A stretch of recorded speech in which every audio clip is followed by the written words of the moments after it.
All right. Well, welcome to all of you to Guerrilla Discipleship. I am Kevin Baker. I haven't been here for the summer, so I want to thank Tim, Parker, and all of the other guests that we've had over the summer. I've been missing out on being here with you, but I'm back, and I brought a great person. You're going to love meeting Chris, my friend. So we're going to get right into it, and probably this will be a few weeks of conversation just with Chris about what God's doing in his life and through his life, and I'm just really excited that Chris was willing to come. So let me tell you, I met Chris, I think I met you here at church at Oakdale. I think your family was coming, you were coming, but how I really met or got to know Chris was you were buying some property with your brother, and there was a house on the property. And you had some questions about it. Would you tell that story instead of me telling it? Sure. Oh man, you're pulling up some old memories. Yeah, it's definitely old. Yeah, so my brother and I bought a farm property, and there was an old house on the property that it was in pretty rough shape, but there was a tenant in the house that was living there and had a young child, a couple big dogs, and they were living there. And somewhere through the process, it wasn't quite a bad squatting situation, but they weren't paying rent and they weren't taking care of the place very much. And we were in a dilemma because the seller, we wanted to buy from them, and we were the buyer in the transaction, but there was this young family in the house. And we were trying to do it in a very graceful way of, hey, we want to make this work for everybody. Yeah. You want to sell your property, we want to buy the property, but we can't just cast this family out on the street. And so we worked out a deal with the seller and us to fund rent somewhere else for this family to transition to. It wasn't that quick or that deliberate of solution, but that's where it went. Is we found a place for them to rent. We provided money as part of the transaction. Did you guys put in some? We did. You and your brother did, and then you asked the sellers to put some in as well. Yeah, as part of the deal, we said, hey, we don't feel right going through this without taking care of this family. Yeah. And so the seller, in an effort to sell the property, because we were playing a little bit of hardball, agreed to pay for a certain amount of time of rent, and then we matched it. And so we both went in on it. And how old were you at that point? I was 24 years old. So that's what I remember was, here's this 24-year-old guy coming in. I didn't know you, really, I don't think at all. I'd probably seen you and maybe shaking your hand, and came in with just such a heart for obedience to Christ. It's like, hey, we want to do this the right way. My brother and I are buying this property. We care for these people. You actually introduced me to the guy anyway. Yeah, so we came here to your office. It's probably the first and only time I've actually been in your official office. Been in the building a lot, but and he was in a position where he was part-time working, had some substance issues, and just a lot of baggage, but I was trying to encourage him through this situation to better his life. And I didn't know how better to do that than to bring him to a place that has bettered my life. So I brought him to Oakdale. I met you with him and discussed if the church could help, whether it was financially or knew of a home or a place to go or had resources. And it was a huge blessing. I haven't stayed in contact with him, but I could tell through the way it went down, they were very grateful. At least I think we gave had an opportunity. You provided an opportunity for them to see the church. I don't know how they saw it before, but to see the church as hopefully a loving place in some way, a gracious place. So here's this 24-year-old guy coming into my office in the midst of a financial deal, but worried about how that financial deal was going to have an impact on this sort of innocent bystander, if you will, in some respects, which was just crazily impressive to me. And so that out of that, I don't know exactly how that's worked, but the blessing is that I now feel like I have you as a great friend. And the other thing that I want to say about that is that you and your brother were buying this property. Was at that time, did you know it was going to become a brewery? Yeah, so we had the business plan in mind. Okay. We grew up in Montgomery County, Maryland, and always we grew up on a small family farm. Right. But it was farming for a lifestyle, not so much a living. Yeah. Because it's hard to make a living farming in this area. And we wanted to get back to that lifestyle. I went on to Virginia Tech, got my degree in forestry, became a certified arborist. My brother Charlie was in the mortgage game, still is, as a loan officer. And we were sitting around one night and said, hey, it would be great to get back to our roots, but how are we going to pay for it? Yeah. So we started looking for properties in the area that were for sale, and we went to the county agricultural office and said, hey, we have this vision to buy a property and produce income on it to pay for the property.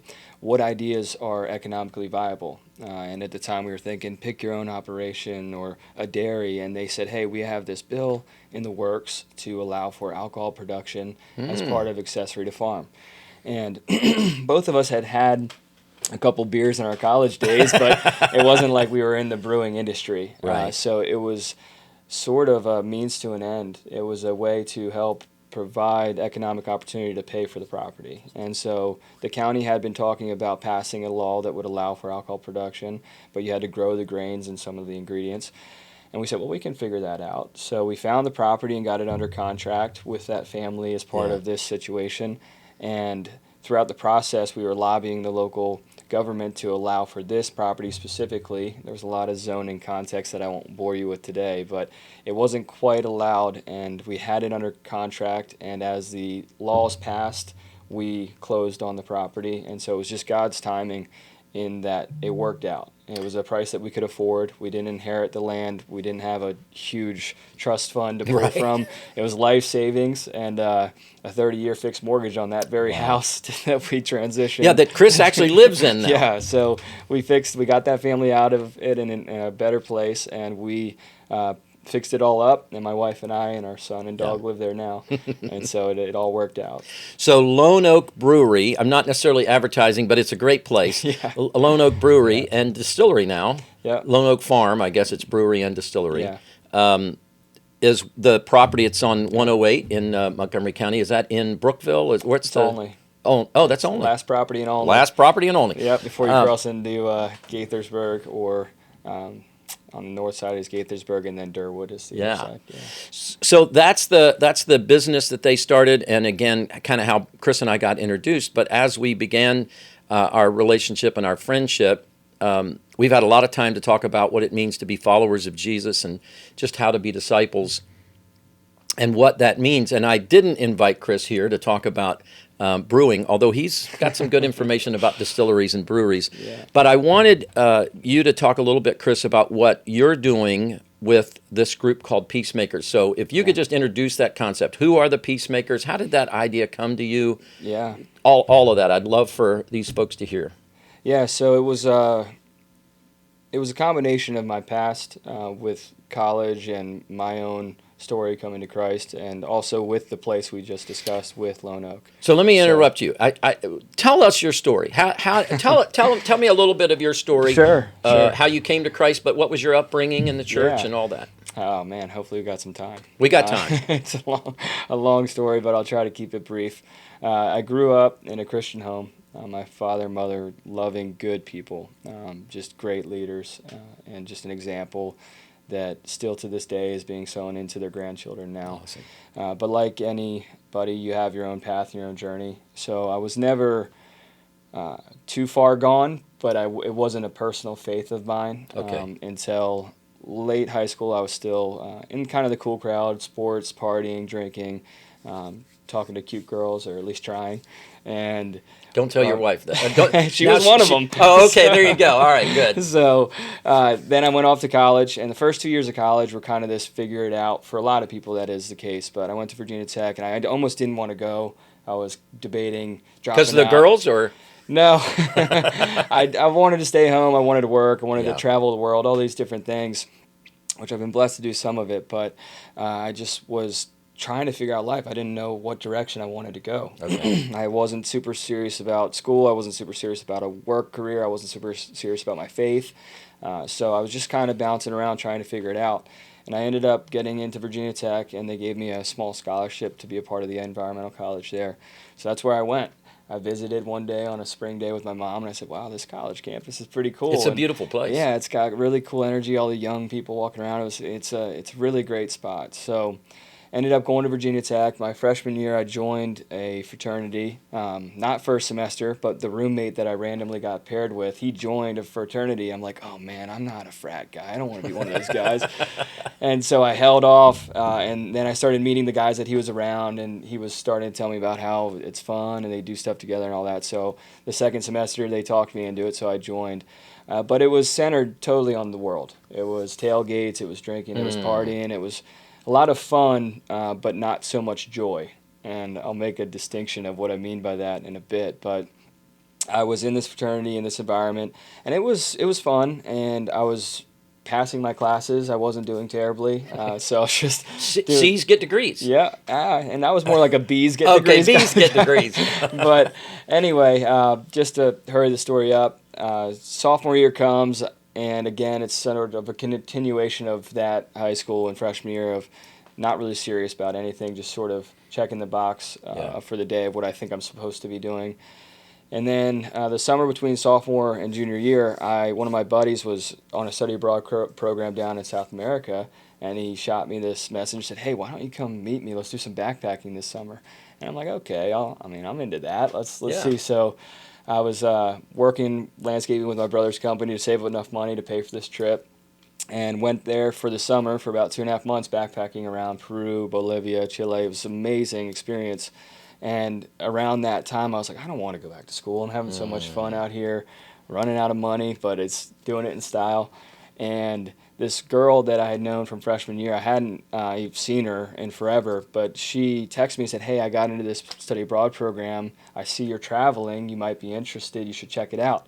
And my mindset at the time was, I'm not going to do that. I'm not even planning on going back to school. So thanks, but no thanks. But I get back from that trip. My mom begs me to go back to school, and I'm like, Mom, I don't have any classes signed up. I don't have a place to live. I'm not going. And she's like, just go try to figure it out. If you don't figure it out, you can move home. So I'm sitting on the campus, the first day of class. Everybody's running with their new books and computers and their syllabus to their whatever room they're supposed to be in, and I'm sitting on the campus. And like, you don't have a schedule? I don't have any classes signed up.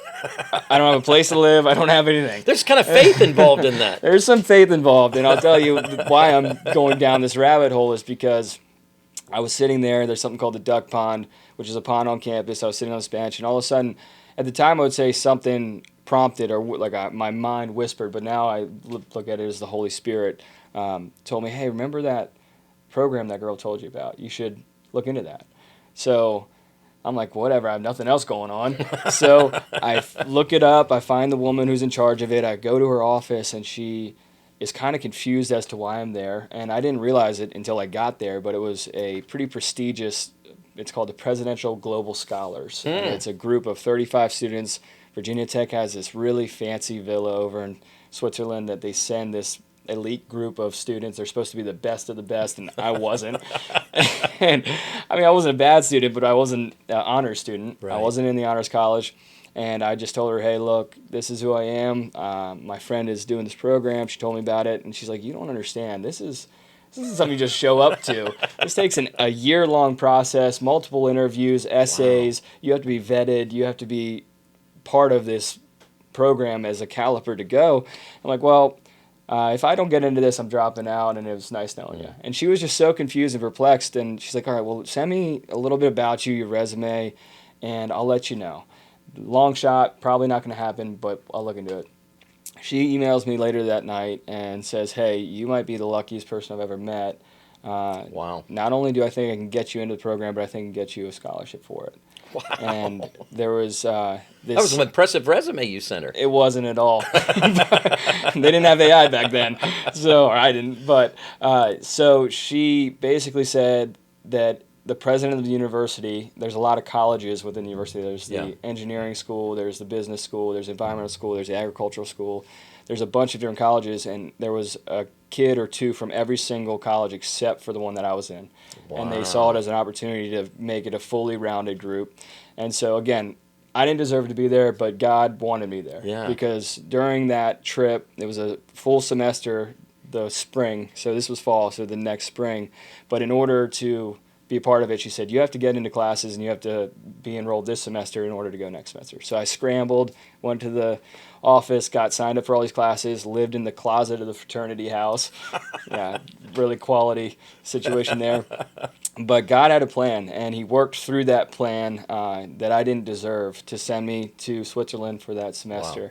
And during that semester is when I really had time to reflect and spent some time in these ancient churches all throughout Europe and just get to know myself and get to know God better. And so when I came back from that semester, from an encouragement of Paul Kukulis, who was a grandfather figure of mine in the church, he's passed away now, but he encouraged me, he said, Chris, why don't you start a Bible study in the fraternity that you were once a party animal in? And I'm like, okay, let's see what that's going to look like. These guys know a version of me that isn't me anymore.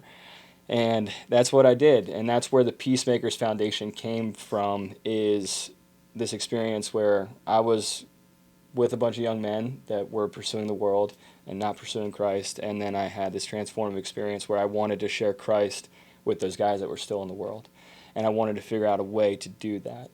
And I didn't want to throw the Bible at them or make them feel shamed or not welcome. So we just started by having conversation.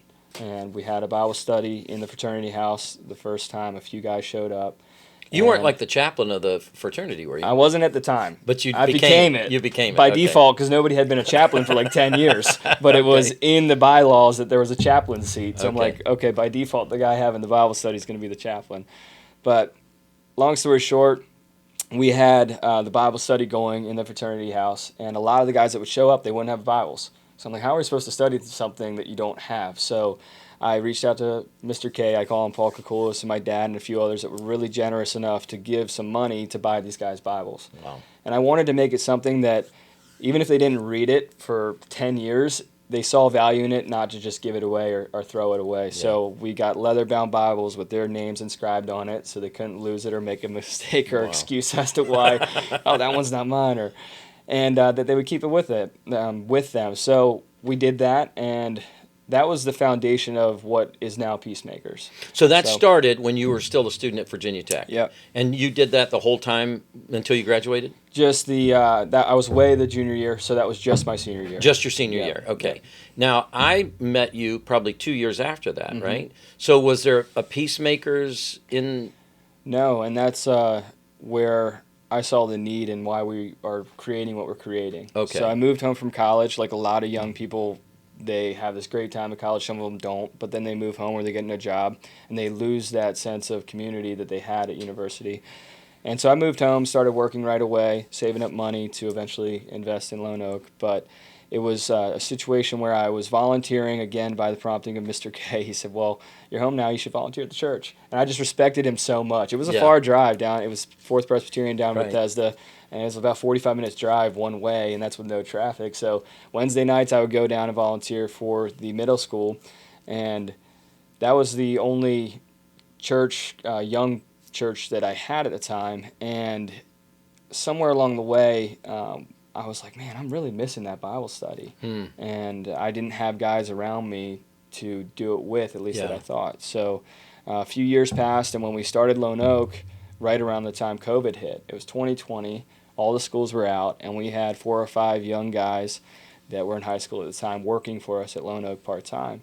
And again, Mr. K was like, hey, why don't you start a Bible study with those guys? And his grandson, Austin, was one of the guys working. He's like, I'll encourage Austin. Basically, Grandpa says so. Yeah, that's right. So Austin's a great guy and just a force for Christ, but he was my insider because the other kids I didn't know that well, and I didn't know where their position was on faith, but I knew Austin was solid. So I was like, all right, Austin, we're going to start a Bible study. I'm going to ask you guys.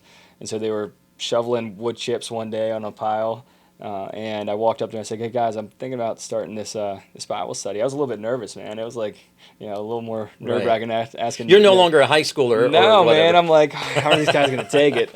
So they were into it. And I guess because of COVID, there wasn't really much going on. So they're like, hey, we'll do something. We're bored. So we started in one of those, we have these little glamping tent things at Lone Oak.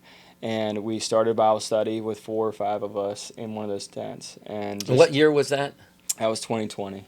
So, Hey, thanks for watching Guerrilla Discipleship this week. We're so glad you tuned in for this part of the conversation. We can't wait to have you tune back in for the next part. As always, if you ever have any questions, you can email myself at tparker@oakdale.church or Kevin at kbaker@oakdale.church. We'd love to hear back from you. We'd love to have you share in the comments below, ask questions, click like, click subscribe. We're just so glad to be able to encourage you, and we can't wait to share more. God bless.